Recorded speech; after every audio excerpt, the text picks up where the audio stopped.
Hey everyone, welcome back to another late night here on the East Coast. How y'all doing? Hopefully pretty good. Bet you never thought you'd see this again, eh? Damn. Yeah, it's been forever since we did Dreadmore. But it's an amazing roguelike. I like it. It is a roguelite-like? Roguelike-light? Definitely one of those things. It's certainly not as hard as other roguelikes, and there's certainly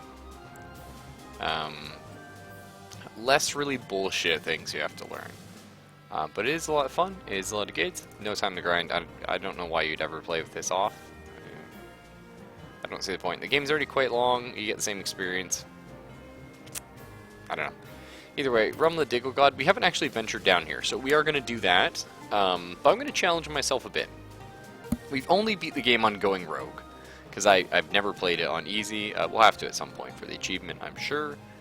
I don't know. But I think we'll play on Dwarvish moderation this time around, because it's not too... I don't know. I think when I first played the game, I played on Dwarvish moderation, but for the most part, when I play a roguelike, I always play the hardest difficulty, because I like to learn it at its worst. I think that's the most fun. Either way, since we aren't playing going rogue, this build I would not recommend for going rogue. Reason being, in going rogue, there are a lot of crippling things you have to deal with. Most notably, burst damage. You can really plan around anything but burst damage, and burst damage is either going to come from a ranged unit, normally a spellcaster, or it's going to come from, you know, a melee unit with high damage, usually with a lot of special types. Early on for you, that's probably going to be the mummy, something like that. You know, maybe Sigmund, if you have bad RNG. But that is sort of where it is. Depending on your build, if you're playing a caster, you're probably going to get shit on by all types of burst damage, which makes the whole game a bit risky, so you need a lot more escapes. But if you play a melee guy, you actually kind of start losing out late game and going rogue. I mean, you always play melee, you know what I mean?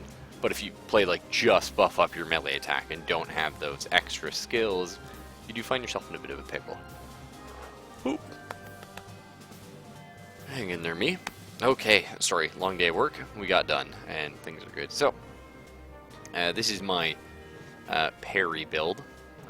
You know, you can have one like it, but this is mine. I'm quite a fan of the idea of walking through the dungeon. On going rogue, this will get you through a few levels, especially in the mid game. You're going to be quite strong, but late game you're going to taper off because you'll just die to a few nasty range attacks. So dual wielding, lots of parry chance in that. Lots of parry chance in swords. Now, here's the thing. You can get a lot of parry chance from swords. Unfortunately, the best melee weapons in the game are axes. Life sucks. So there's that. But that's okay. Actually, I'm just gonna... Just give me a sec here. I just want to check out a few things. We're going to grab axes as well. I can't remember if you can trigger the parry bonus from swords if you're not using a sword. Some of these weapon skills you can. Piracy we're going to take for parry bonuses. And then, you know, you're just going to fill it up with some other stuff. I like Clockwork Knight quite a bit. I feel like it goes in fairly good with melee builds that are going to be taking smithing anyway. And something like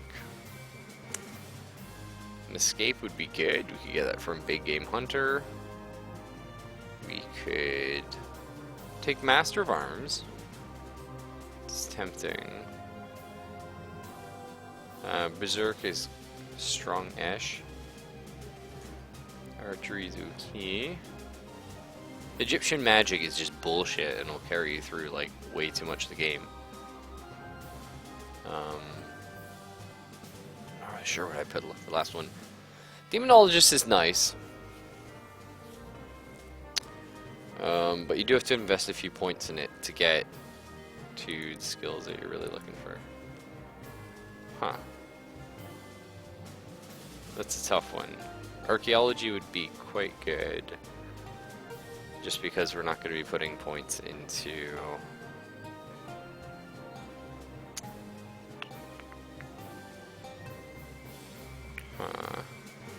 That's a tough one, that final point. Yeah, ideally, you just want more passive stuff. So grabbing something like Berserker Rage is quite solid. Then it's like I don't have an escape. It'll probably end up being Burglary. It's just useful the whole game. Artful Dodger gets Nightly Leap, which is quite nice. That'd be a good little escape. Clockwork Knight has escapes, but they're a little late. Piracy, I believe, has an invis. Communism is tempting, but I think we already did our communism run. So, I don't really wanna... Might just go for Burglary. Because I'm not gonna need dodging with this build.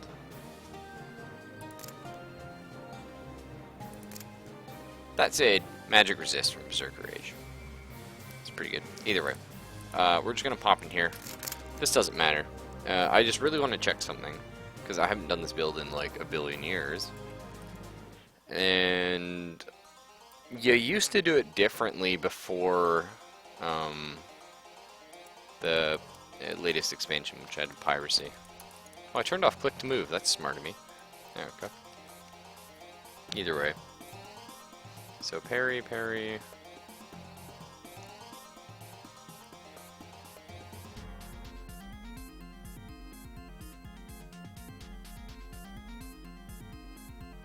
If I go around, you can attack right through your foe. Useful. Sword Poet. With this skill, you master the use of the sword and counterattack.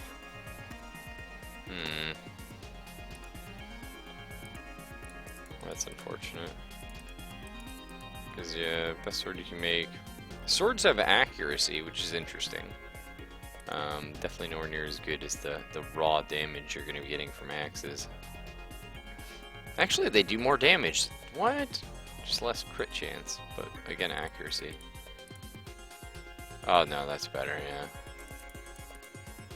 Oh, yeah, no, axes do way more damage. And, I mean, axes, you can get the triple hex axe, or whatever the fuck. Which is very powerful.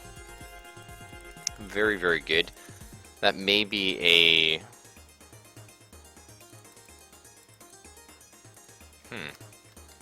Triple hex axe. Might be a tinkering item, actually. That's okay. Clockwork axes are really good, too. And there's actually something to be said for that. Is going... Even the quadruple razor sword, I mean, 12 slash, that's it. So it comes down to RNG a little bit there with your artifact drops. But that's okay. I just want to actually check. Yeah, that's fine. Made me think. Daggers might have a parry as well. Doesn't matter. Oh, yeah. Can't remember if daggers had one. Also, while I'm here, might as well check out Assassination. It's something I already randomed it. Derp. Something I don't normally take, but it's certainly not bad.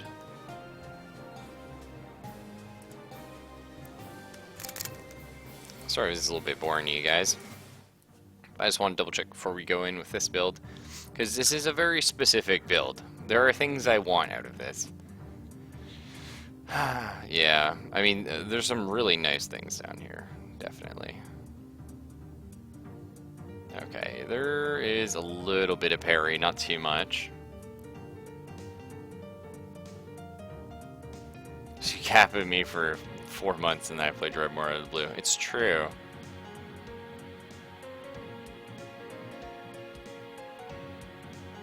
Crits are nice.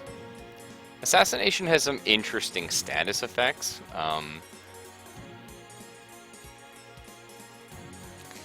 Yeah. Man, I do really... Okay. we're just gonna go ahead and do the do. Put the things on. So, go swords. We're gonna cry ourselves to sleep because we're not doing clockwork. Axes build. It is what it is. We just gotta suck it up. Just gotta suck it up because when you go parry, you want to go like all the parry, and it's wonderful. Thankfully, you get a lot of that from piracy. So I mean, you can. But no, don't even think about it. Battle geology is quite nice. Battle geology is sort of what I would take on a normal person. Smithing, 100%. You're left with 3 choices here. I think most people are probably going to get a lot of use out of battle geology. I definitely think it's a good skill. I like Clockwork Knight more, period. Just how it is, that's just me. We're also going to grab Tinkering, which already you're like, hang on, you got 2 crafting skills. I know. And you're like, well, hang on, you always take Tinkering, and you often take Clockwork Knight. Okay, I know. I like him, what can I say, man? You know, I really like that style of character, period, but also I think they're quite good in this. Battle Geology, kill people with rock picks, yeah. Battle Geology is quite good, and the thing is, if you take Battle Geology instead of Clockwork Knight, it does free up, like you wouldn't be taking Tinkering, so you can fill that with another slot. Berserker Rage is pretty good. That's nice. That said, pardon me, any roguelike ever, you want to make sure you have escapes. We have 1 escape with piracy, and we have another air quotes escape with Clockwork Knight. We have a way to push things back, which is semi-escapey, and we have the charge of the Steam Brigade or whatever, and rocket jump. So a lot of mobility there. Charge of Steam Brigade has a very long cooldown. Rocket jump hurts you. You know, but the options are there, and I quite like that. Now, what I like about going Clockwork Knight and Tinkering, you can drop Tinkering, but you're not going to get your full benefit out of Clockwork Knight, because some of it, you are going to... Oh, shit, you know what we can do then? No, I shouldn't, because you guys know how much I love going Rogue Scientist. Like, you guys know I love it. All melee build you can't lose, let's go. Oh man, you can easily lose a melee build. Not as much on Dwarvish Moderation, but once you get the Dreadmore, you're probably going to die. Going something like Big Game Hunter is quite tempting. Because the thing is, I could so do this, but I shouldn't, because it's what I always do. You don't see mushrooms? Nah, man. Rogue Scientist is like one of the best skills ever. What? Like in my opinion, honestly. Hey, Sigma88, how you doing? My opinion, you know, personal.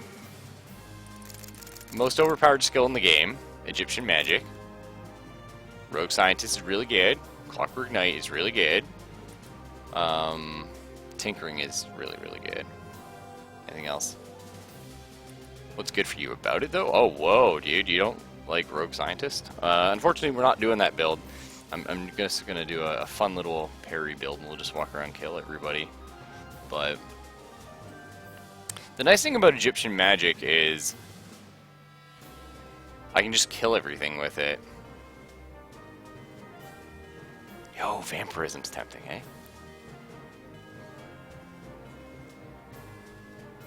Yo, yeah, we can go for vampirism. This is risky, but it makes it more fun. Alright, hero name. Let's do Sigma. I like Sigma from what's its name? Mega Man X. Yeah, Mega Man X. Good times. He's a pretty cool villain. The only 2 OP skills are Necronomicon and Egyptian Magic. Necronomicon isn't overpowered, though. it's got like insane amounts of like damage and use, and like it's powerful. But Necronomicon will end your runs a lot. You know? And not only will it end your runs a lot, it'll end your runs and it sucks until really late game with a good build. You hated all the cooldowns. Well, I mean that's oh shit. I mean that's gonna be a thing, right? If you don't like using cooldowns, if you probably don't like playing, you know, spellcaster, or you just play like the like pyromancer or something like that. It's like, yeah, okay. But I love cooldown builds. I love playing that sassy caster. Either way, our first 2 levels are going to be a little bit rough because, well, our first 1 level, once we get access to Rocket Fist, we're looking pretty good. Once you get Rocket Fist, the game gets easy.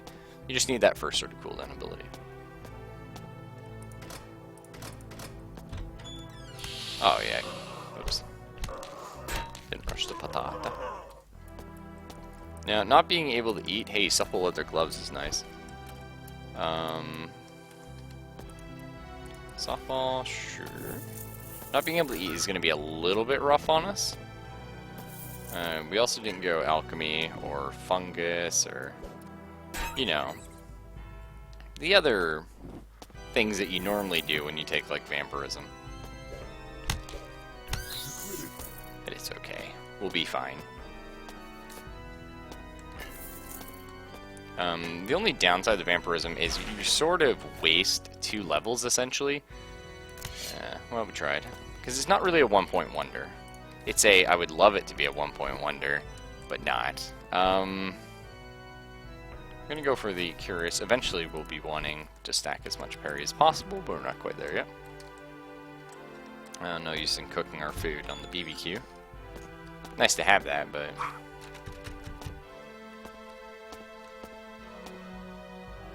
yeah. Nice, a little bit more evasion. No, we can't really try any traps right now, sadly. As much as I would love to, we just don't have the HP. This is a risky encounter here. Thankfully he moved into us. Just because you can't steal life from vegetables. Which is always frustrating. And he does have a fair amount of magic damage. Could be dead here. Nope. Fine. Light power is nice. So I think the big thing a lot of people don't think about when it comes to Rogue Scientist is like it scales like a fair amount, and on top of that it also has AoE, which, oh shit, I forgot that doesn't, and just any sort of skill build with AoE, you're looking good. You can do a lot of fun things with that. So we are gonna fight the boss here. I just want to fight it on our terms. There we go. Really? That's weird, man. I'll show you how to make it work at some point. The other thing to remember about Rogue Scientist is when you take Rogue Scientist, you are taking Tinker as well. Okay? And I usually take Rogue Scientist, Tinker, and Clockwork Knight, but you don't have to. But you are taking, you know, Tinker, and you're taking Alchemy as well.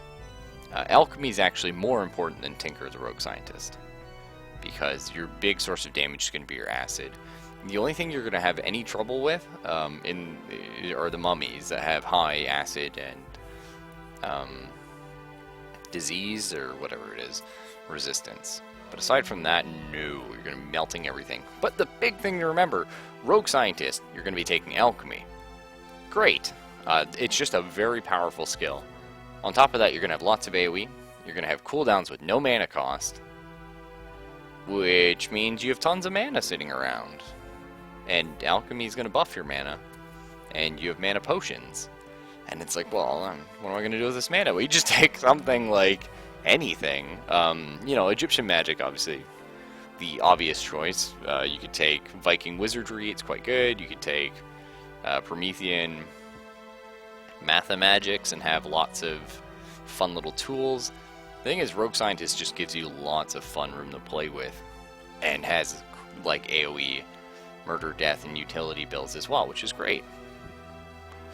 So what we're aiming for, swashbuckling here is going to be really good, because we need to get that counter chance up.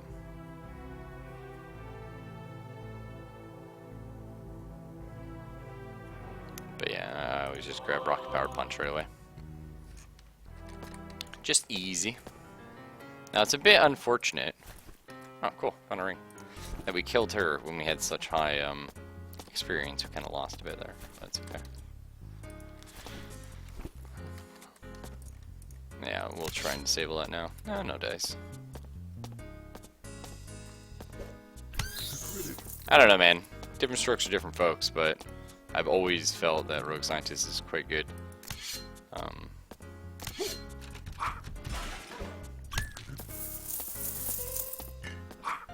And I think it's very fun as well.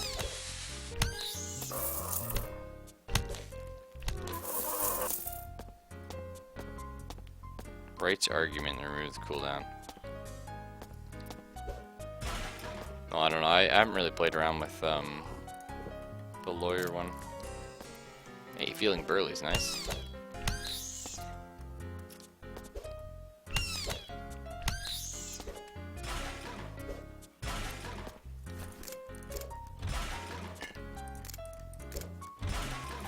Okay, Little Red Cookbook. That is the first bit of good luck we've had. Definitely want to have, like, you can dual wield when you take dual wielding for no penalty. Makes sense, but before you have a second weapon, kind of sucks.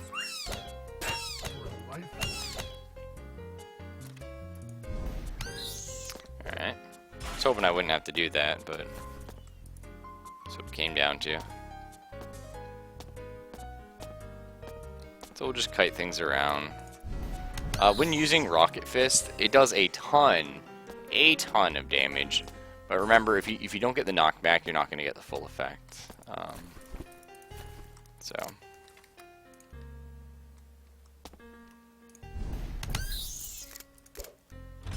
Nice. Yeah, that's not the... we beat going rogue with our Egyptian magic build, although Egyptian magic does fall off on the end. I can't remember...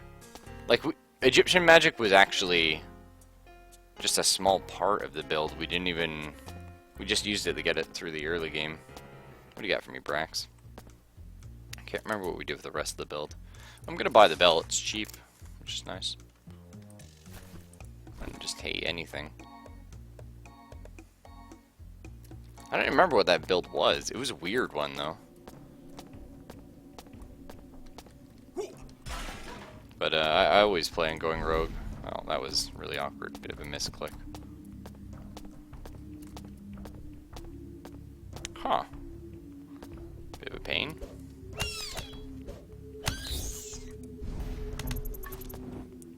Hey, Capizzi, what's up, man? Yeah, Sigma, that's not what I'm saying exactly, bud. I'm saying... we got confirm on kill. Yeah, I haven't asked you for the rune combination yet, because I don't really care. Because we didn't take burglary, so it's like... I'm pretty sure it's this. That's what it was. That could have been the end of the run right there if I stepped on that. Lost all my crafts. Is it pillars? Pretty sure the circle that's top. Fuck. Well, there you go. Not the end of the world.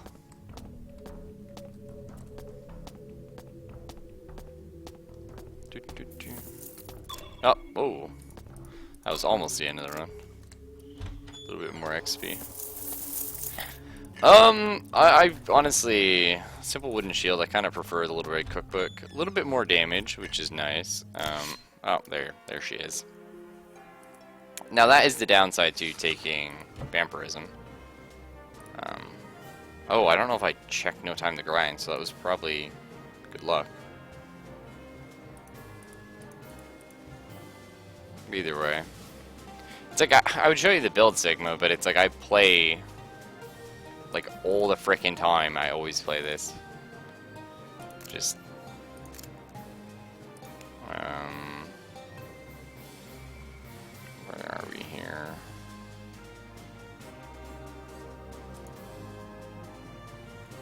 Take anything, really. I kind of like Mathemagic.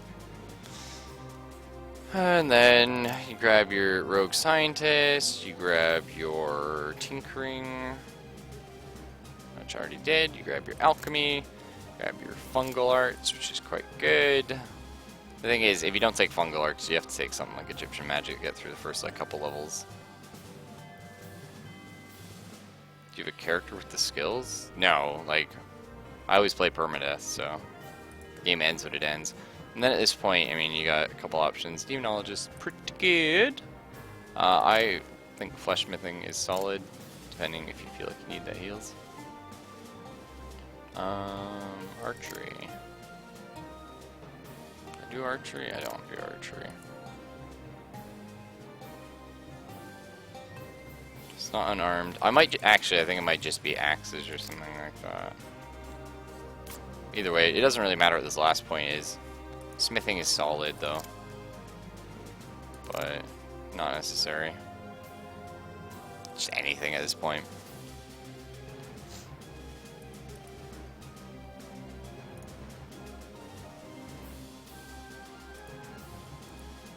What do you mean? I mean, these are some of my characters. That's a Rogue Scientist build right there. Ah, this one was pretty good, too, actually. That was a solid build. This was fun. Which was the one that beat the game? That's an amazing screenshot. This was a pretty fun build too. I actually grabbed Rogue Scientist on a lot of people as like a 1.2 point wonders.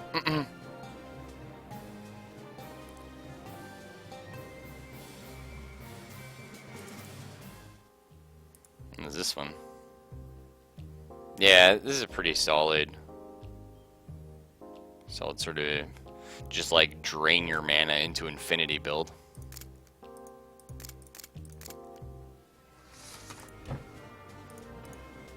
Oops. Either way, we're gonna go back to doing the parry. So you. We'll probably lean off Vampirism. Vampirism is like alright late game. It's annoyingly, it scales off your spell power, which is kind of weird, right? Because you don't end up, like, hang on. I'll show you something, Sigma. Like, it's fine you don't like it, man. It's definitely not for everyone. Same thing, I don't normally like playing melee characters. But, when you play as Rogue Scientist, your big skill is Acidical Projector and Alchemical Toxin Canister. Like, they're insane. You don't even need to get anywhere near up here. You know, you just don't have to put the points into it. They're okay. You know, eventually you'll be wanting to grab these guys, like, super sort of mid-late game. But you're better off getting your Acidical Projector. Clockwork Reflex is just so damn fun. And then a Chemical Toxin Canister, and then just buffing up your Alchemy. And if you take something like Fungal Arts, which I highly recommend, because, you know, you can get the first 10 level, well, you can get the first 5 levels pretty easy with like 2 points in Fungal Arts. Then, you know, you have so much for alchemy purposes. It's like, you just have a billion potions and stuff.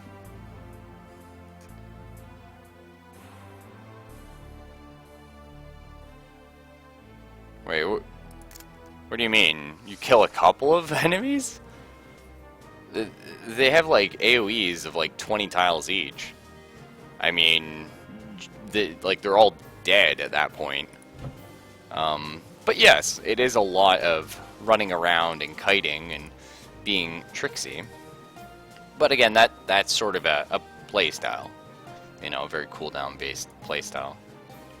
A lot easier than just sort of running in and, you know, for example, playing Promethean Magic and just going right click, mana potion, right click. Some people like that. I don't. I prefer the sort of more tense game of unload and then try and reload without dying. Either way. There's a lot to be said for going daggers instead of swords. More parry chance on swords, though, and that's what it comes down to. Life is a series of parry chances. Let's get the good stuff.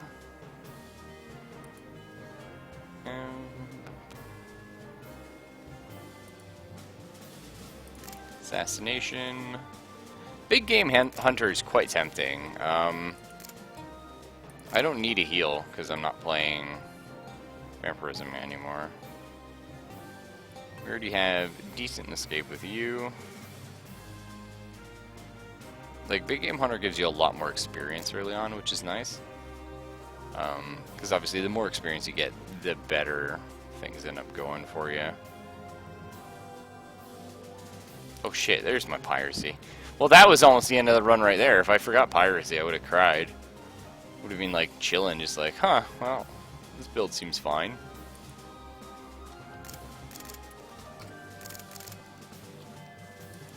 Oh, if you like melee and magic, then that's absolutely, you know, go ahead and make your Viking build, man. Viking magic is so fun. It's actually quite powerful. You can easily win the game with Viking magic on, you know, medium difficulty. Once you go into going rogue, though, you're gonna have trouble once Dreadmor becomes a thing. And that's really what builds come down to, right? Is can you kill Dreadmor? And the answer is always, do you have Realm of the Diggle Gods? That is really nice to find early. And it's like, well, if you don't have Realm of the Diggle Gods, you really don't want to do going rogue and melee. Unless you have Tinkering. I don't think it's good. If you have going rogue and Tinkering, then you can go ahead and... Oh shit, that hurt. And whip 10,000 Clockwork Saw Blades at Dreadmor until he dies. And then, you know, it's a good time. Ah, that's what it was, trap.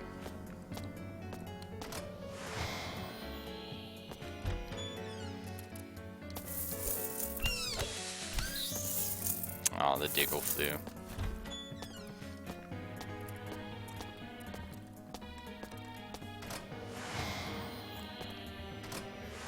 But in most games I normally play like a pure spellcaster or like a stealth guy. Because that's just my go-to. This is an annoying encounter. Again, it's not going rogue, so it's not like end of the world. It's just annoying.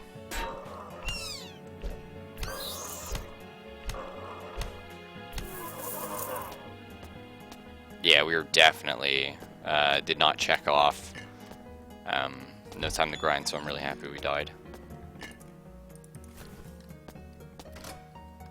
Okay, opened you up. Let's try this. Okay, it was a hidden wall. Oh, nice. Sony won. Happy with that. Either way. Rocket Punch. Always good.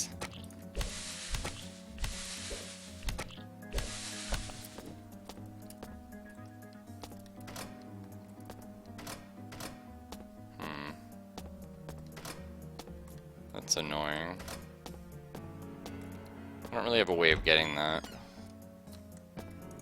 Shoot Siegfried here because I hate fighting him. Oh shit, I'm standing in acid. Oh, that acid worked out a little.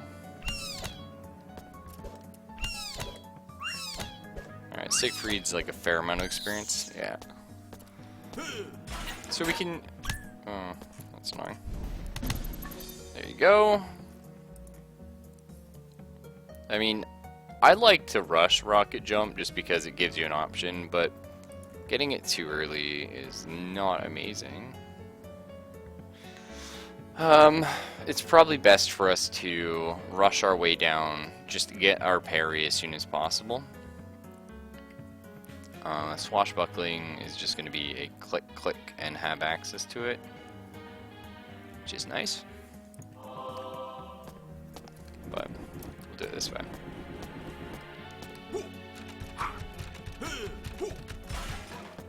Oh, now we're dual wielding a staff. That's quite good. So, pillars at the top, then growth and decay, and scrutiny in the middle. Crafting vendor. Bolts are fine too, actually. I'm happy with that. I always miss having... I don't know. It's like whenever I don't have burglary, I'm like, why did I not take burglary this run? But you can't win them all. Oh shit. I knew that was going to be there too. There's like no other place to put it, and I still walked into it. We got Scaly Halberd of Fish, Mace of Windu. That's actually nice. Because the Mace of Windu, I believe, counts as a sword. Even though it says Mace in the title, because it's supposed to be like a lightsaber. Tinkering? Yeah.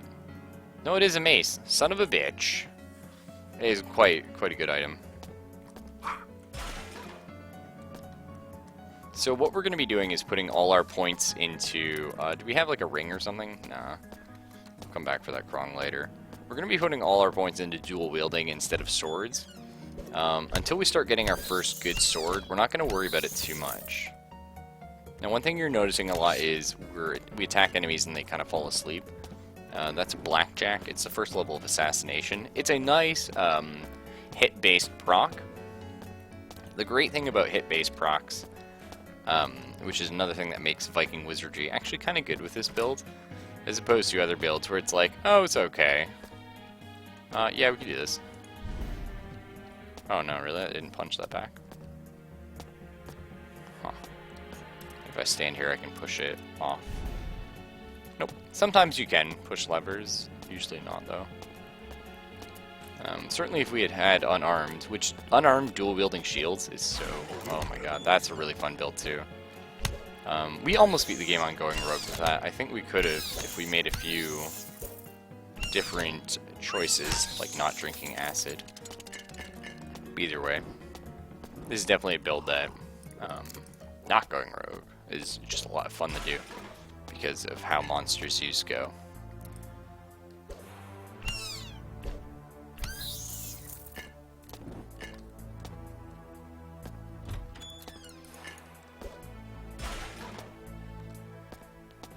But yeah, I'm really hoping that we get some... There it is.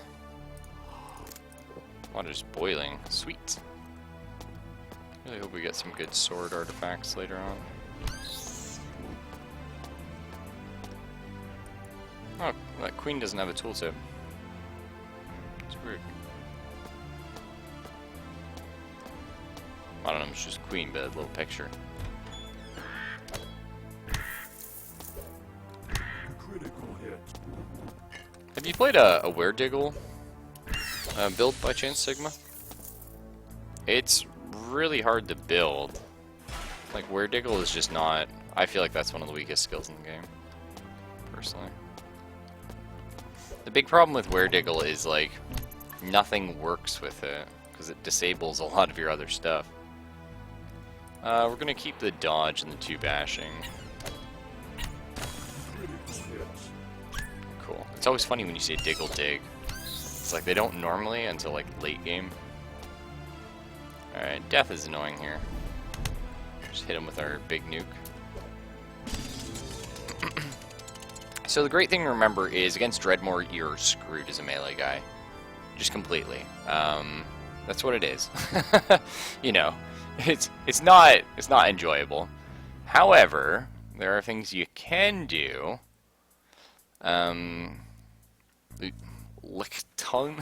Lichtenauer's Overhoe. Alright. What exactly is an Overhoe? I'm glad you asked. It's a particularly Teutonic and particularly painful attack, which you have a chance to execute with each melee attack. Cool.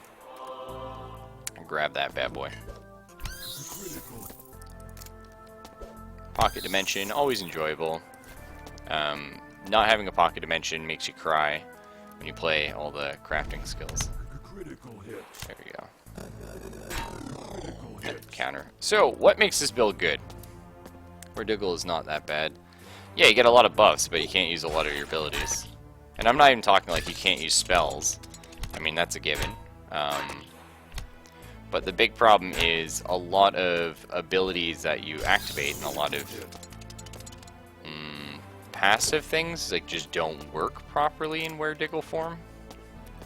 Which is, I don't know, it's one of those things like, I don't like the idea of having a build where I can't use any of my things, you know. But again, that's because I'm, ooh, that's interesting. Not super helpful, but pretty interesting.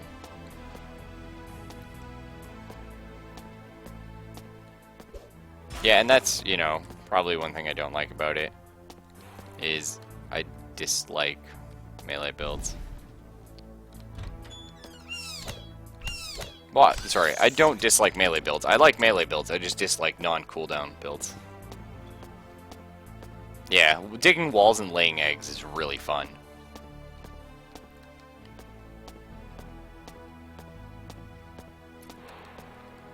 It's like, I like it, it's just whenever I play it, I'm like, oh.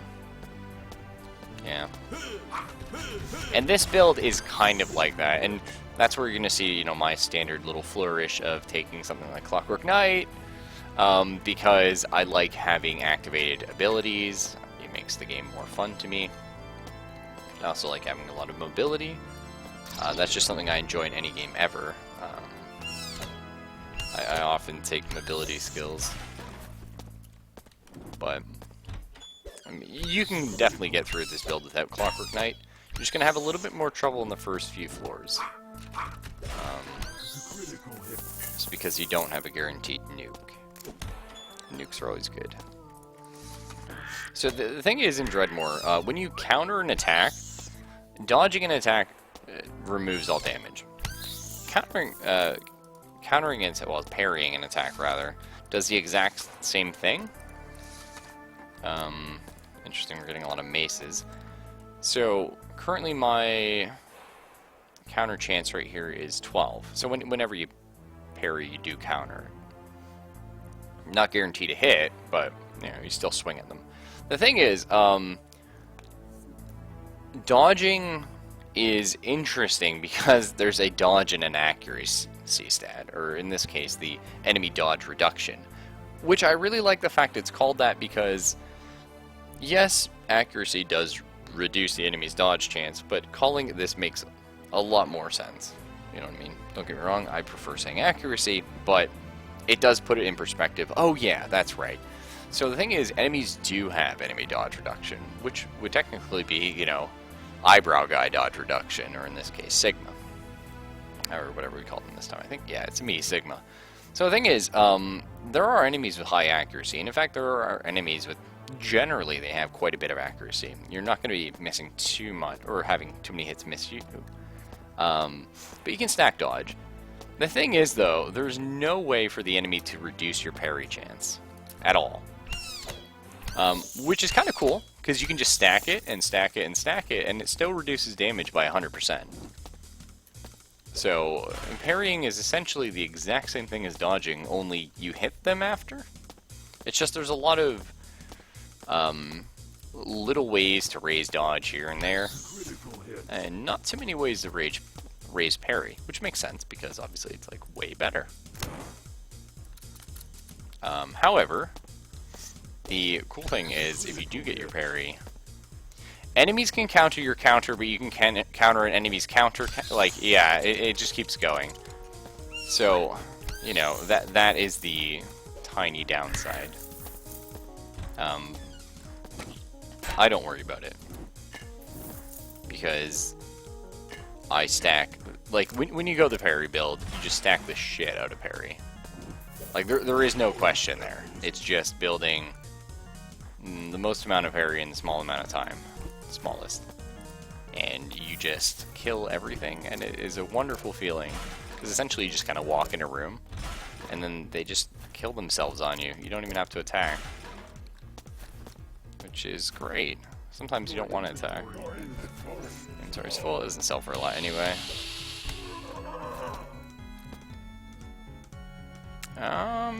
Which belt do I prefer? I don't really need... That's Haywire Chain. Oh, it's Magic Resist. Yeah, Magic Resist is slightly more useful than 1 Voltaic Resist, because we're not really going to be dealing with Voltaic damage for a while. Until, like, Techno Blobbies.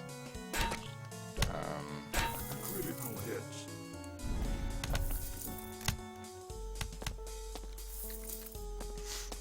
Oh, right. The other thing I should mention, Sigma, is when you play Rogue Scientist, the damage isn't the only thing that increases as you get more alchemy or whatever. And again, alchemy's your big one. That's really what you're pushing. It's actually the AoE as well. So they get, like, insanely huge. Again, if you're stacking the alchemy skill on top of Rogue Scientist itself. Just thought I should probably mention that. Again, I'm not saying it's going to be a build you like. So probably not, by the sound of things. But it's something to keep in mind and maybe understand why it's a little bit more viable. It's still going to have trouble with Dreadmore. I think most things have trouble with Dreadmore. I think there's very few good ways to deal with Dreadmore outside a few items. Whereas Vladigula, I believe, you can melee. Your inventory. Pretty sure I remember meleeing him before. Ooh, okay. Peasantly Pitchfork. It's always an interesting item. Your inventory is full. Danishes are nice. I'll probably pick it up. We don't need any mana whatsoever in our build. So we can drop off our Pilsner. Critical hits. Make sure we disarm this. Thank you. Your inventory is full. Oh dear. I'm going to be triggering everyone with our full inventory. Trapper phones don't sell for anything. Mess around with that stuff later. Oh shit. That's painful.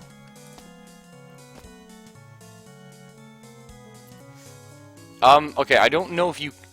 Okay, personally, I think it's statistically impossible. Not that it is impossible, but... No, man. So we almost killed Dreadmore, dual-wielding, unarmed, shields, all the armor passives, dual-wielding mirror shields. I need to say this. If you have any chance of killing Dreadmore, it's with that build. It's dual-wielding melee shields. Dual-wielding unarmed with 2 mirror shields, sorry. Because then you have, like... we had it up to 98% magic reflect. His own spells aren't going to hurt him. The problem is, though, his melee attack is just so damn good. So what it ended up being is, again, just relying on clockwork saw blades, rocket bombs, and, like, the... You know, all the bow, basically. The drill, the clockwork drill bombs. And just praying. A lot of praying. And that was it. Just kiting him, running around, spamming all the stuff. There's an easy way, yeah. I don't think there is a melee way to kill Dreadmore, sadly. Just the way his stat line is. He does way too much melee damage. And... Man, it's such a good little guy.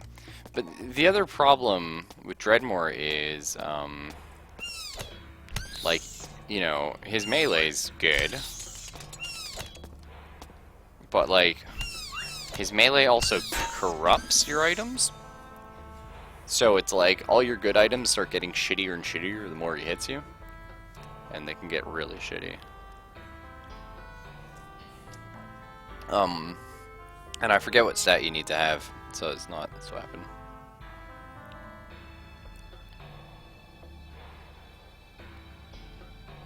Okay, the thing is, Sigma, you can do that if you go down to Digula and come up and kill him after. but it's like a very different story at that point. It's kind of cheating, almost, which is what we're gonna probably have to do with this build, mind you. Twice the blocking power, pretty good. Combat momentum's pretty good. I think we want to head our way over to Hundreds there. Occasionally deal a crippling wound. It's pretty powerful.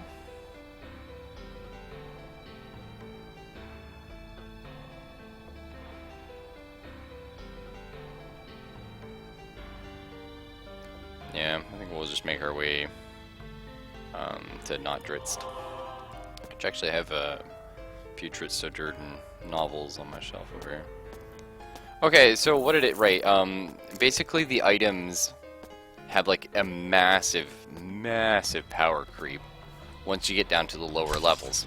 So like once you get past Dreadmore, anything like towards Digula, like the items just get like insane. So it's like a lot easier to kill Dreadmore after going down and coming back up with all your new loot. Not to mention more experience.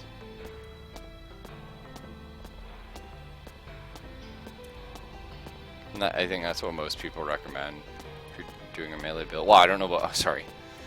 Like, I don't know like who most people are, but I remember talking with people back in the day, like when this game was newer. The Baron and Toady in the same room. Must be my birthday. Yeah, Dreadmore's at 415. Yeah. Critical hits.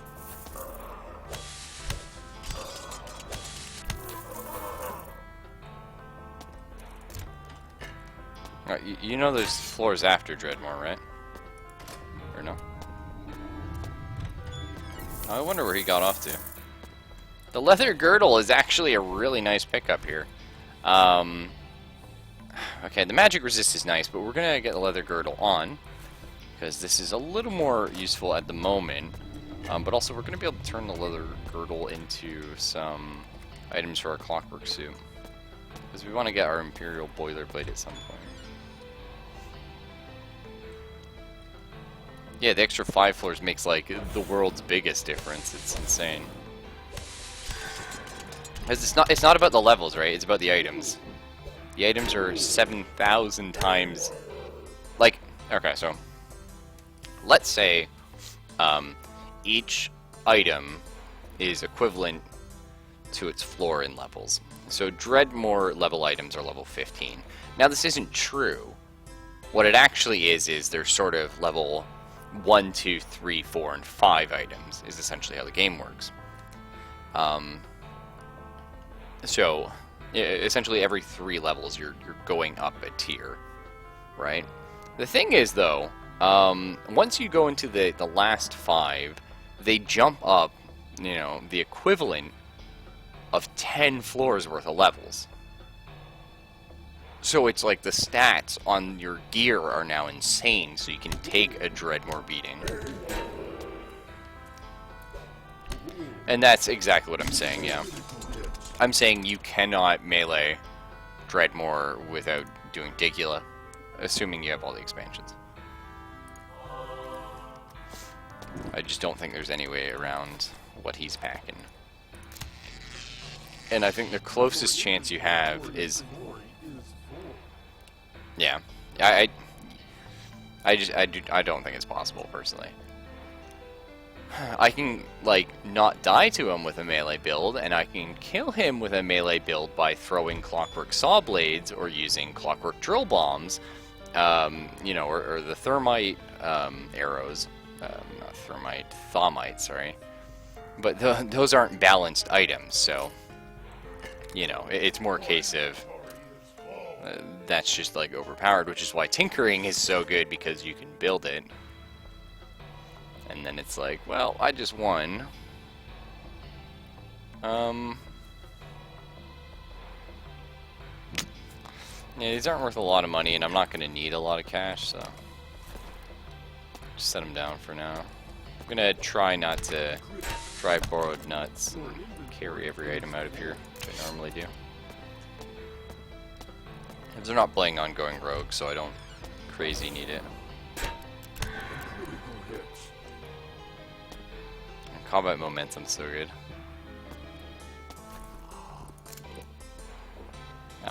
Azure Magics. How I wish I had a different build at the moment. Let's go ahead and just drop off all the ore. Some cheese. And all our 10,000 beautiful little gems, which we're not going to need.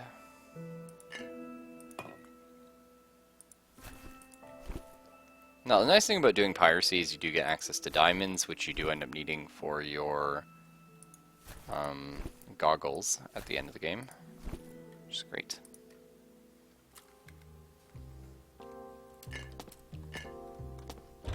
Yeah, no, I agree with you. The extra floors really changed. They're very easy. The thing is, though, I can't really complain because it's comparable to most games, right? Where they just have to make everything tougher, but then it's like, oh, let's add like new and cool equipment to get, because that's fun, right? There was a Krong upstairs we didn't use. We do have a ring. That's really tempting. I think we'll run back for it.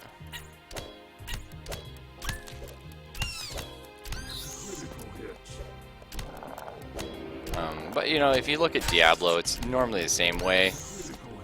You know, these kind of games, it's like you get to like, you know, the Act 6 or 5 boss rather, and it's just like, well, whatever, you know.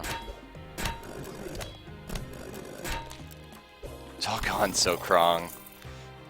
It has, it has. And what's up, Zelphus? Copper, where? Did he drop another item? Yeah, there's something there. What the fuck? Oh, scrap steel, nice.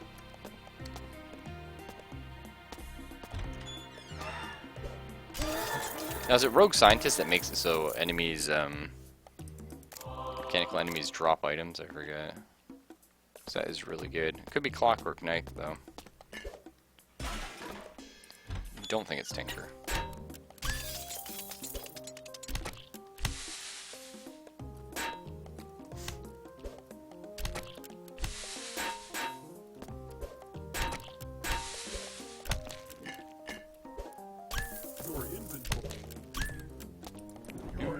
Oh, I can't carry my Bree. Your inventory is full. How'd your TF2 go, Zelphus? Your health is low. My health is low. Oh no, better eat one of these cheese. More cheese, Grommet. Dorm Express Post. Ho ho ho. You know me, game. You know I love to roll them dice. What do we got? Ooh.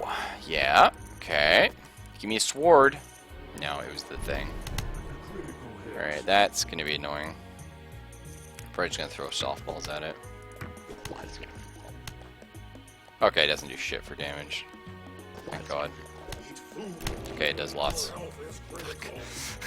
Classic. Classic.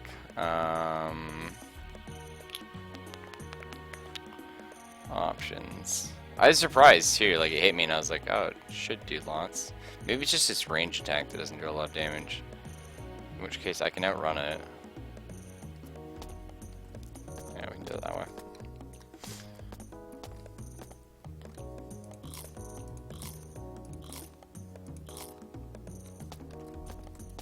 Yeah, I quite like Wallace and Gromit. I actually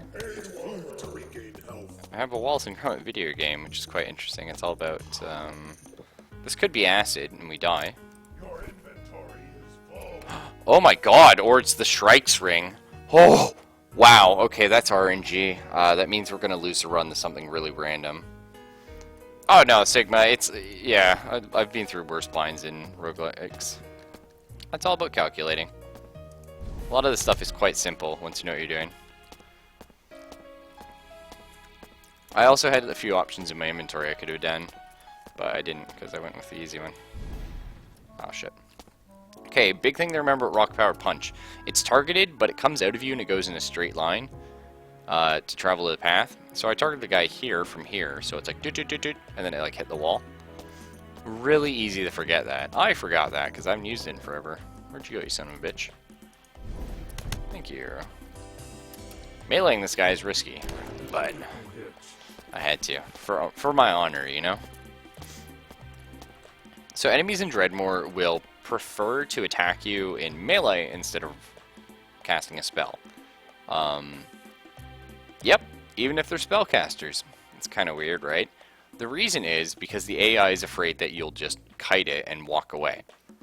So it's always going to try and go for a melee attack instead of a ranged attack. What that means, though, is the enemies will always follow you for the most part. The weird thing about this game is it's not like frame locked or something, which, hear me out here, guys. I don't quite understand how it works, but it is weird. I think it is a case of sort of not being frame locked or something. Because what happens is, occasionally, you will, like, if I queue up a lot of movement, what'll happen is, occasionally it'll, like, load or something, and I will get 2 movements. So you can just sort of, like, you know, get that 2, and then you already got a space on them. But some enemies have different scripts. Some will use more range attacks than go melee. Yeah, sometimes. Wisp, for example. Normally ones that have teleports. But honestly, I think you might be giving the developers a bit too much credit, and don't get me wrong, I think it's a wonderful game. But from a programming standpoint, it seems more likely that enemies that have teleport, like, it'll be, if you have these things, like, use these things, and if you don't have teleport, it won't use that one, but teleport is higher on the list than, like a higher priority than other things. And it's just a lot of enemies don't have it activated.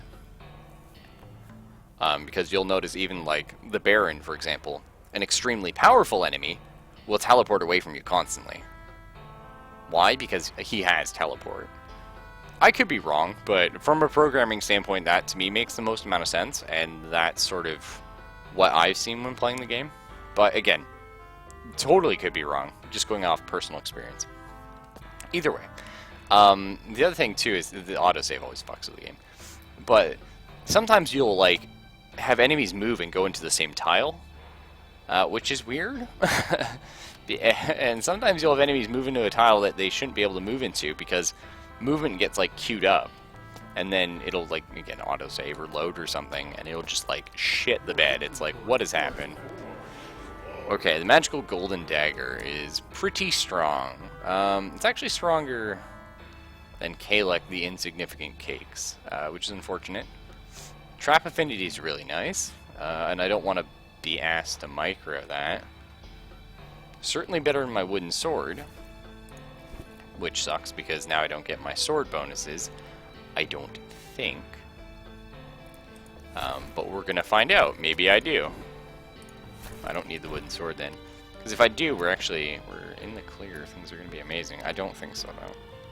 So I'm pretty sure on the skills list, you have a chance to execute with each melee attack. Does not say swords. Does not specifically say swords. Does not specifically say swords. Oh, Tybalt, that is a Shakespeare reference, I would imagine. Does say swords. This is sword. It's really hard to say. Okay, here's the monster zoo. Is this where I want to fight it? No. Do I have really good gear for this? Yes. I'm okay with it. What we got there, though? So we're gonna run because, yeah, stuff like this is gonna happen. You just want to kite them out and fight them near doors, which is always good.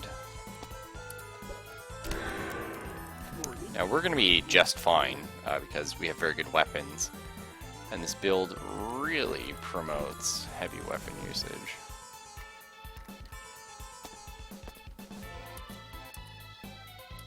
Come on. The idea is we're going to be counterattacking the majority of their attacks, so having strong weapons is, you know, a good offense is a strong defense type of deal. Essentially, you know, if you can kill them in like 2 hits and then you counter them so you don't have to worry about being hit back, hey, you're looking good. So all we have to worry about are the range enemies. Not the type of guy that goes into Pocket Dimension dumping items. Oh, Sigma. I am. I most certainly am. I'm just trying not to because I trigger people. I don't have OCD. I just like to pick up a lot of items, and that's cool. It's me. Unfortunately, a lot of my viewers, because I play a lot of strategy games and stuff, do have OCD. And I drive them insane with how I play the game. And that's okay, like, it's the way I play the game, but, you know, I respect people, and if I can do a little thing not to drive someone nuts, you know, something as simple as, oh, I don't know, don't go in a room constantly, and, oh, I'm still full, oh yeah. No, but I used to, like, I would go in my Pocket Dimension, well, that shouldn't have happened. Should not be able to go in your Pocket Dimension in combat, could be because I just killed an enemy. Also might be because we countered the last, like, 3 turns. Interesting, though. Please drive your viewers insane. Hoarding items is great. Hey, Tifa Kidda. The other thing I would do, too, is I would, like, fill all of these. Like, I had all of this filled. Like, almost every run. I come back here constantly. And then I'm like, alright, because I normally take, like, you know, 2 or 3 crafting skills per run. Oh, I probably didn't get the Monster Zoo because I went in there or something. You should still. Somebody might teleport it out, but you should still get the Monster Zoo. Definitely gone in there to look at items before. That's okay, though. I don't really need it. I'm doing okay. Oh, I won't get my zoo rewards now? Really? It's random.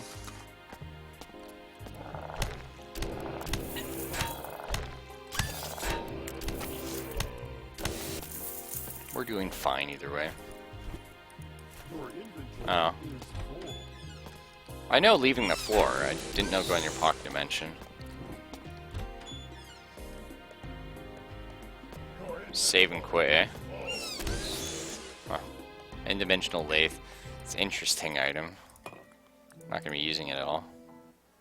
But I like to have all the craftables just in case.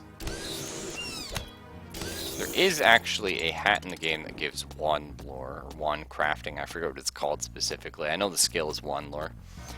No, 1 crafting is a separate skill. But there is a hat that gives it. And I know you can have it with enchant, so you never know. Is there any wand I would craft? Not really. There's not any good ones, but there are some very, very, very, very, very good enchants that are 1 crafting only. Completely unrelated to picking up the lathe, but... You died in the Pocket Dimension? That's crazy, man.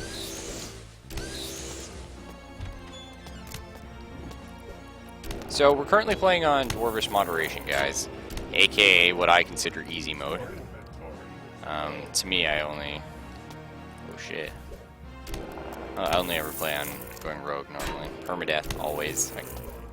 I love roguelikes, and I don't think I would ever enjoy them if I didn't play on permadeath.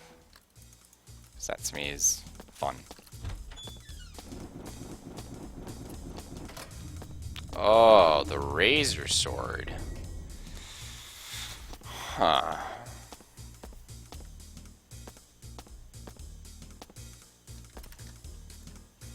Huh.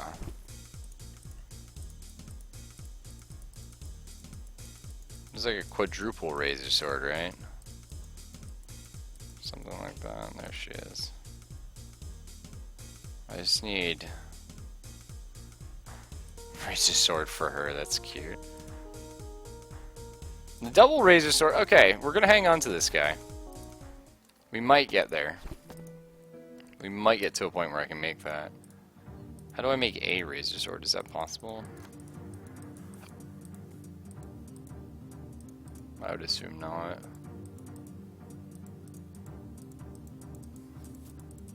No. Might be a recipe, mind you. Not for me. If you find a screenshot, though, yeah, post it, man. Yep, I used to do that. Yeah, again, we're not doing it this run, because to me, this isn't a serious run. It's not like going rogue. If this was going rogue, I'd be like playing super serious and doing things, you know, crazy. Our Ferber staff is actually a pretty good item. I'm fine with it. Aquavitae, I believe, is only used for potions, and we're not going to be making any potions. It's also used for, I think, just potions. So I think I'm clear to get rid of it.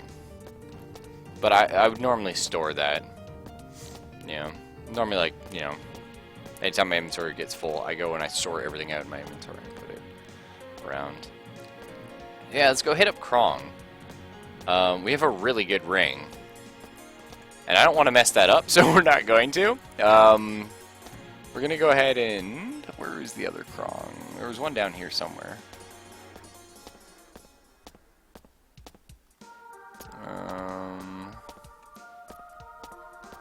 No, it wasn't over here. Hematite, that's nice.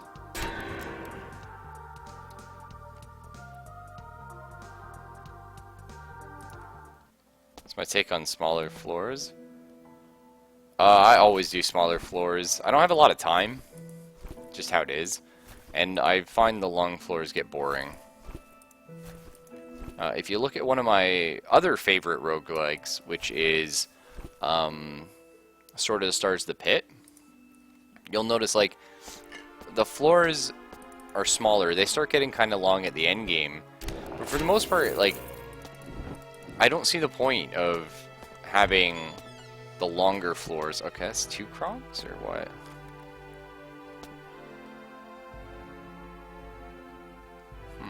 Maybe not. I just don't see the point of it. I think if the floors are too... I don't know. I'd rather just, like, do the things and be like, yep, challenge, yep, did it. You know, because, like, once you clear half of a floor on the normal size, you know you can clear the other half. You know you can. Right? It's the same thing. Like, once you kill your first, like, you know, levels worth of enemies on a floor, you're generally pretty good. Either way, we're going to buff up our Ring of Ash, I think. The other option is buff up the small crossbow. No, we're going to go for the Ring of Ash. Okay, 1 mana, kind of meh. That's the thing, yeah. The bigger floors give you more chances at items, which is why you'll notice I take a lot of crafting builds. It definitely makes you a little bit less gear RNG reliant, which is nice. But I'm just not a fan of it. I'd rather build with the assumption that I will get a few key items, which I can either make myself or force the game to give me, or, you know, skill reliant.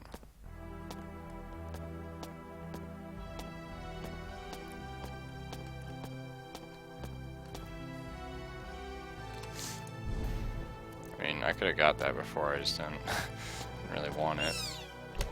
This is why I love Clockwork Knight, though. Just that 1-point wonder skill. It's just everything you need it to be. Oh yeah, sometimes you never find a cube when you're playing on the smaller floors. Yep. Displeased. -3, what is that? Putrefying? It's not too common, actually. We'll be alright. Oh, that's where the other Krong was. What do you got from... Oh, shit. Oh, I didn't mention that. -1 sneakiness is actually kind of annoying. Oh, well. Oh, yep. Okay, this is starting to get really bad now. There you go. It's unfortunate. It was a little bit of fire resist. I wouldn't have minded. But either way, it's not like we lost a lot. Just case. When fighting the Rutabagas, you always want to stand like here. The same goes for the trees, because they charge in a straight line. So it's like if you stand here, they have to walk up to you, and they don't like charge and do 1 billion damage. And the charging isn't so much about like the placement of them. It's more about the fact that it hurts like a lot when they hit you with it. I thought it was the grinder I could grind up the sword. Is it not? Could have sworn. Oh, whoops, that's not the grinder. Oh, I don't have a grinder? Oh, because we don't have tinkering. Oh, yeah. Yeah, you got me, game. Never been corpse exploded by a mummy? No. What's that?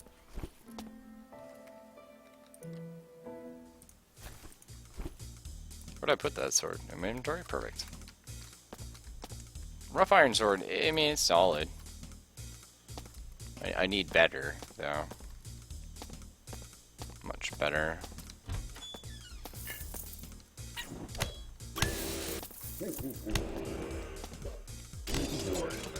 Nice. What'd you drop, little guy?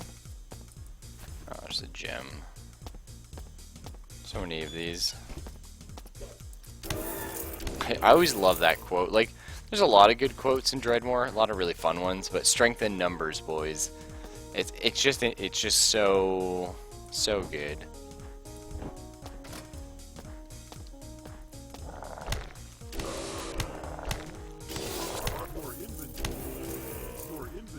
Like, are you talking about when they die and they leave like a gas effect?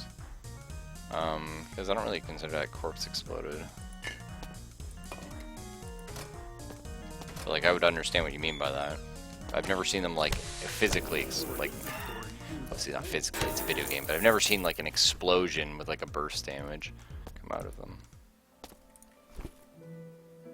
Oh man, look at all this crap.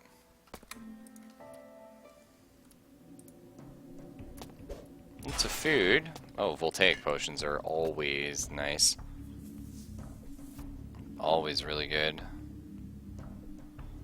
Hey, there's... Shit. Hey, Brad. Oh, hey, would take this? Thanks. Anything good? Wind up double plus crossbow is quite nice. Poncho with no name. Oh, a ring that gives me +1 crit. Oh, the purple gas. Yeah, I've seen that happen. I don't know, I don't really worry about it. I think I'll probably just buy the Ring of Ash here.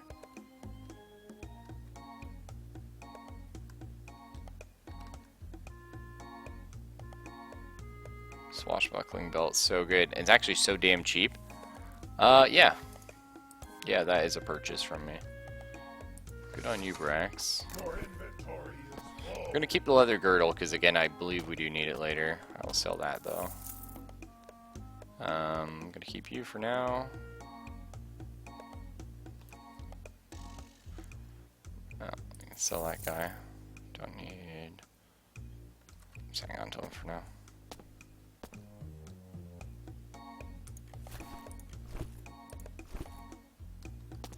Huh.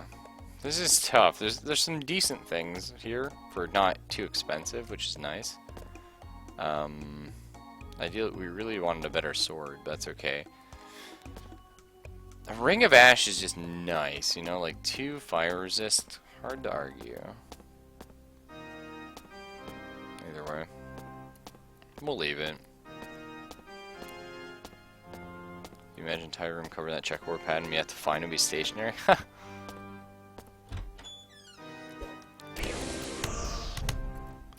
Easy. What'd you give me? Oh, good thing I didn't buy that ring. That is really nice. Heck of up. Whoops. Did you mistype that, or?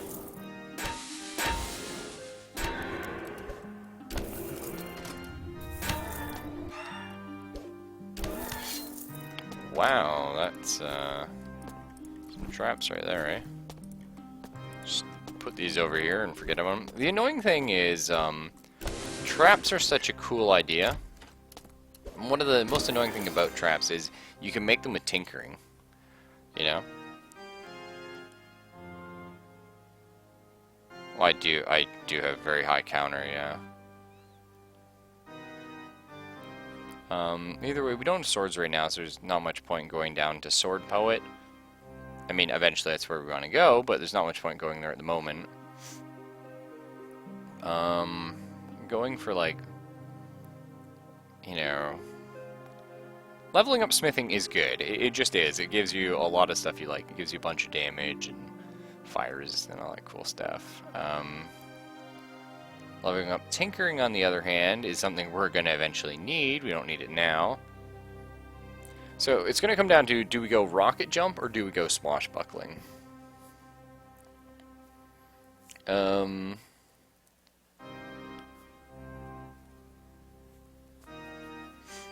I think we'll grab swashbuckling. That'll get us an invis, which is nice.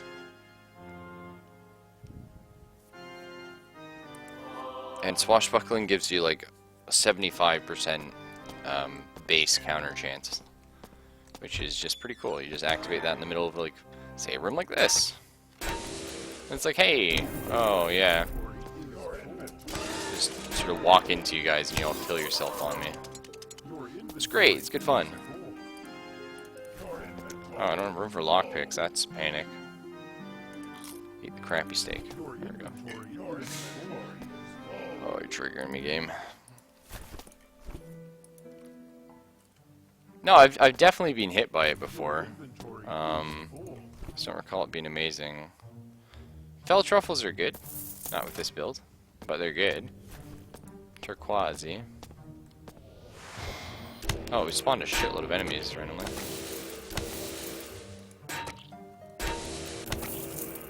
So, and this is this build. You know, it's super easy. Again, don't recommend it on going rogue. Is it effective? Sure, yeah. To a point.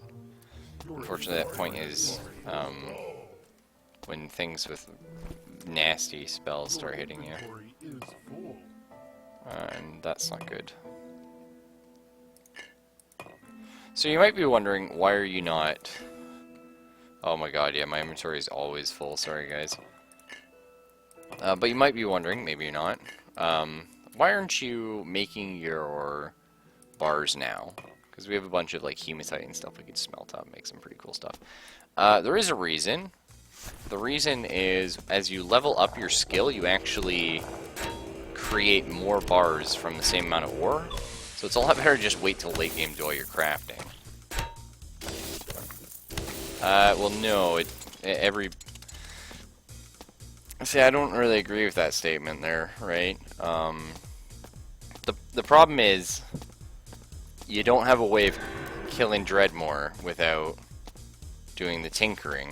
And the other problem is, on going rogue, you get, like, de-freaking-stroyed by, like, 2 range casters with this build. Like, I mean, it's fine. But it's just, like, you go in a room like this, and you're like, oh, well, that's, like, all my HP. You know? Well,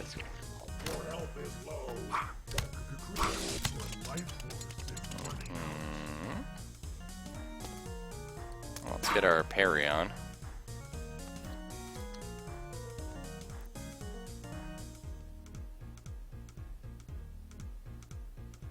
Well, cheesing and playing safe is the same thing in a roguelike. Okay. I'm not dead here.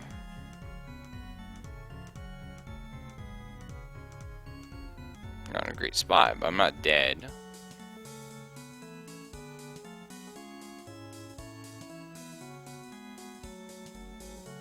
I'm just not sure whether I want to pop my heal now in case one of these guys comes around the corner. Problem is, these guys usually leave acid when they die. Let's find out. I'm just gonna eat my cheese now, because I can't see acid, but it doesn't mean it's not there.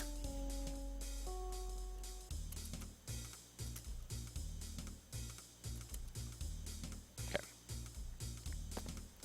That's better.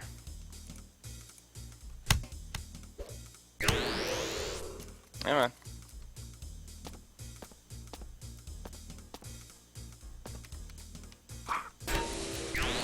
Hey there, pal.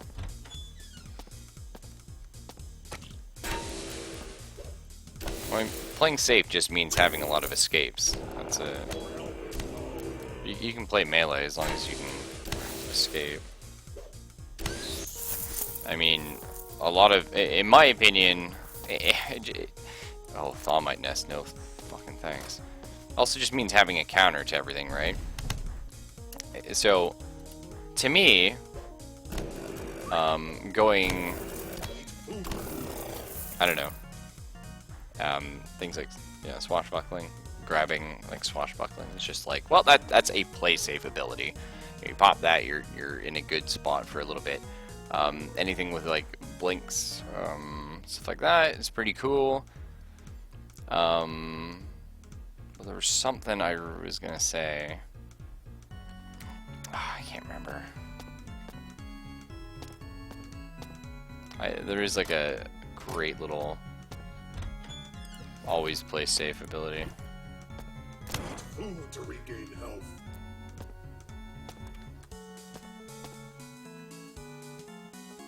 Sadly, it's not too great. Oh, okay. I always hate rooms like that. Thankfully, we can pick it, but if you play that low tinker build, you're just like, oh. Yeah, we still gotta get our parry a little higher, sadly. We're not too close to leveling, so I might just pop some of these guys, hit digest. I love that button. The high amount of sneak is really nice. I'm liking that.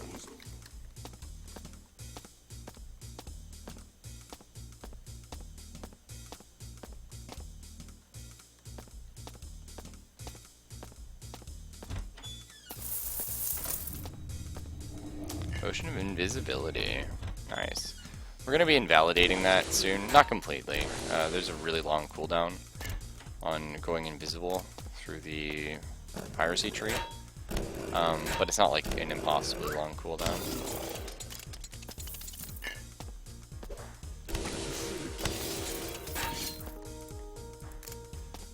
Critical, yeah. Man, that was fun times. Never raising the dead again. Just too much bugs.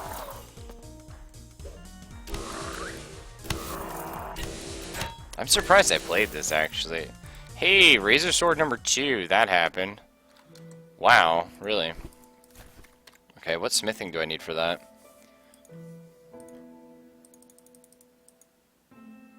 3. Okay, so we should have 1. 2 right now, right? Because we got rocket... No, okay. I thought you got one of them in this one. Okay, yeah, it is. So Clockwork Knight gives you Tech Scavenger. It's a great little ability. I'm totally okay with grabbing that, actually going for the Razor Sword a little bit sooner than later. I could definitely see a use for it. Just have access to my sword abilities again. Clogs. 1 armor absorption versus 1 dodge. I'll take the absorption, that's fine.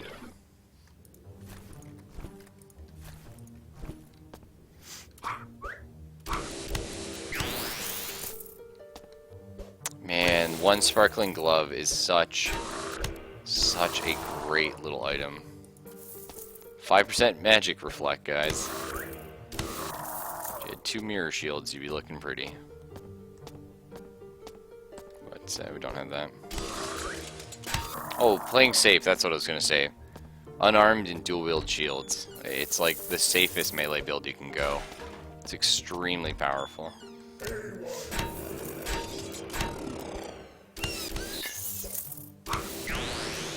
Let's go ahead and turn on some counter chance here.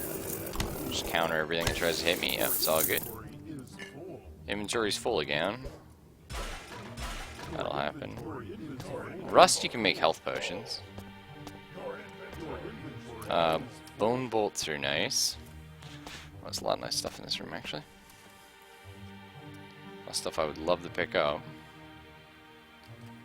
But oh well. Let's see, it's 3:23. Wow. Time just flew, eh?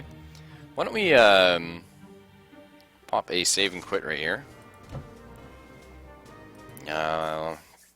I know. When you consider a build, do you always factor into whether the whole build will take down Dreadmore and or get you Dreadmore easily? No. We play random builds a lot too. Honestly, like, the thing is though, like, if I'm playing to win, I need two things. Like, playing to win, flat out, you need a early game skill. That's either going to be Egyptian Magic, Clockwork Knight, Rogue Scientist, or,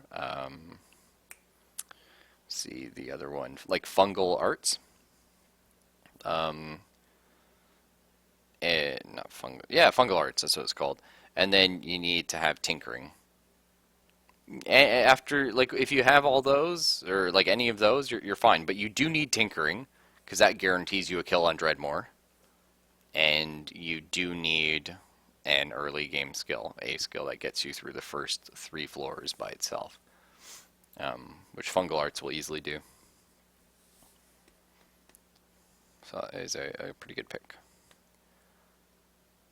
And your other skills don't actually matter. It's just if you want to have fun, you know, because you don't have to kill monsters use effectively.